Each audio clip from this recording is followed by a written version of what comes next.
In a charged mood, student leader Adams Hussein explained the move, if implemented, will be an extra burden on them.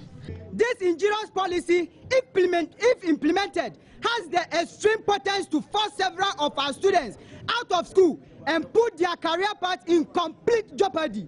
That is not all. It will be a great detriment to our brothers and sisters who wish to join us in this tertiary institution, who cannot afford to bear the cost. This definitely is not the way forward for a country that concerns it with developing and equipping its human capital based for development. It is solemnly against this backdrop that we, the students of University of Ghana, with joint effort with Confederacy of Tertiary Institution students across the length and breadth of the country, to want to register a non-negotiable stand against this disastrous policy. Our position is unblemished and straight.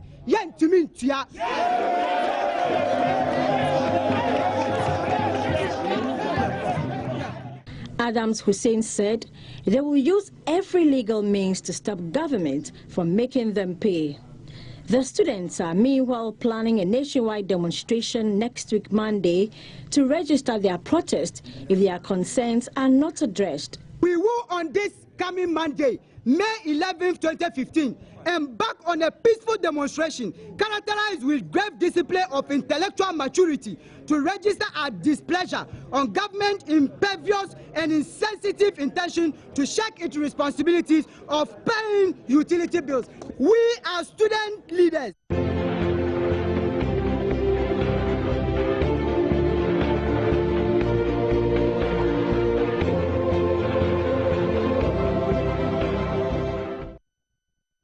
All right, so MacLeod Evans-Hatter joins me now. He's General Secretary of the Commonwealth Hall at the University of Ghana. So is this just a Commonwealth issue, or this is the entire body, student body at the University of Ghana? Before I proceed to make any comments, let me say a very good morning to your cherished viewers and all University of Ghana students, and in particular Commonwealth Hall, who have concerned themselves to this time that the education and the future of young people guaranteed tertiary education is being collapsed.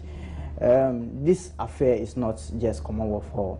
It's an affair of all University of Ghana students and all students across the length and breadth of all tertiary institutions in Ghana.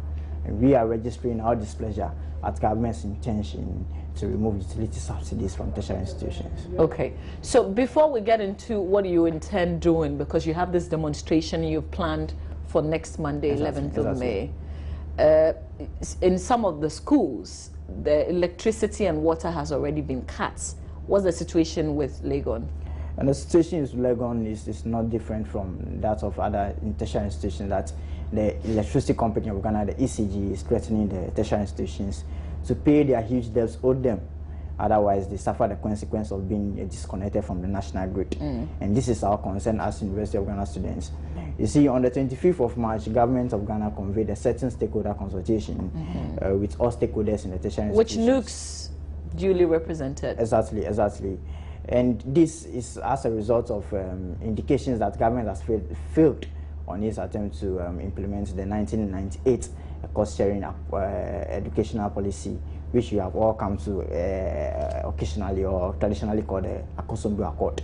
And that is that cost of utility bills should be shared between students, government of Ghana, and the university management. This stakeholder communique is being channeled to say that students should pay for their utility bills using residential facilities. We are not oblivious to the fact that the Minister of Education and her deputy has come now to post a contradicting posture on this same development, and we want the government of Ghana and the ministries to come clear with an official. Okay, so what is it? What are the students ready to do? The students. Well, are you ready to pay parts of it, or you won't pay at all? The position of the students is unblemished and clear, straight, that we cannot pay. We cannot. We don't have the capacity to pay for the. Okay, so you would love, or you would have loved to pay, but you don't have the means to. We wouldn't have loved even to pay, because if you look at the Constitution of Ghana, Article 25 Clause 1, Section C, it says that higher education should be made progressively free. Okay, So if government is now coming... So your understanding of progressively free is? Progressively free is that education should become, it should not become a reserve of the rich. So it should become free, so that all students, the Makola woman market, selling tomato in Makola market, should be able to pay. Should be able to afford the cost of tertiary education for his or her what.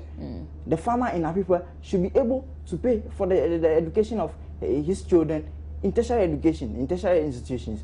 So our point is that we cannot pay. That's but clear. When you look at, for instance, the Koforidua Polytechnic, where they don't have water or electricity now, if you still insist that you won't pay and you're disconnected, what would you do? You see, this is the intention of government. You see, when you follow developments before then, you realize that government has intended to implement this policy this academic year. But for some reasons or whatsoever, they have put it on hold. They are making a slowly attempt or strategy to implement this the next academic year. And we, as student leaders, deem it proactive, not to be reactionary to issues, to state our point clear. And now that should government attempt to implement it, they should know that the students across the length of breadth of Ghana are not in agreement with it.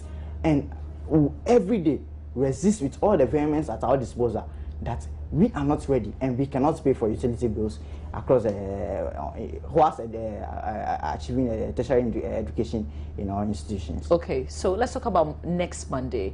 You say that you demonstrate. Is this the entire, again, the University of Ghana student body, or this is Commonwealth Hall students who are demonstrating?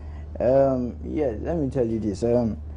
University of Ghana students have resolved unanimously to register their displeasure with government's intention to come and demonstrate on these utility bills. And we are doing this with joint effort from all other campuses across the length and breadth of Ghana. We are talking about KNUST. I've been in talks with the KNUST president. I've been in talks with all the SRC presidents of across and breadth of university institutions in Ghana. So this is not just a University of Ghana policy. Okay. Yeah. Do you have permits for that demonstration? Yes, we actually intended to hold a demonstration on Friday, tomorrow. Okay. But the police have heckled us in a bit, but they have given us the permit on Monday. But that's notwithstanding, we are ready to exhaust all the non-violent machinery at our disposal. We engage government officials on negotiations to see if they can come out with an official communique instructing the vice chancellors and all the universities that, or giving us the affirmation that we will not pay for any utility bills come this academic year. Then we can put on hold our demonstration. But if government of Ghana cannot come with any official communique, because they are come out with several verbal conversations saying that they will not pay, we cannot trust the back and forth of government on this. And government is losing its integrity and credibility in the face of all students in this development. So we want an official communique from the Office of the Presidency and that's of the Ministry of Education on this matter, that university students or tertiary students will not pay for utility bills. You see. Okay. So are you presenting a certain petition on Monday? We are. Okay. We are. So you're moving from the University of Ghana Legon to where exactly? Yeah, the routes has been approved and we'll be converging out of Brasfords, go through the approved routes and converge at House of Oak Park to stage our demonstration against government's intention to implement this deleterious and injurious policy. We are of the view that if this policy is implemented, it has the severe potency to force several of our students out of the tertiary institutions and put their career paths in complete jeopardy. Okay, there's another thing that you said. This is just not enough. There's another threat. You've threatened to boycott the next academic year, correct? Yeah, that is true. Who would lose if you decide to do that? You see, the future of every country is said to be a developmental strategy with its focus on the youth. You see, why do we have government? Government is all about taking decisions that will better the life of students or the citizenry. But if such decisions are rather going to worsen the plight of the citizenry, then it will hurt and incur the wrath of all students or the people of the nation. That is why the foundation of every country is the human capital base. So if students across the length of breadth of Ghana are staging a demonstration and are putting a statement clear that they will boycott next academic year, it will not just affect us the students, but the whole country as whole, at large. And that is why government must come clear and government must be concerned and imperative on this issue. Okay, are you giving government any timelines here? By which time do you want that formal communication? Yesterday we heard a press conference at the University of Ghana, Commonwealth House to be precise, and we gave government by the end of Friday. Okay. And we'll be having a discussion with the government officials tomorrow. All right. And we'll see the way forward. All right. But we'll follow up on that.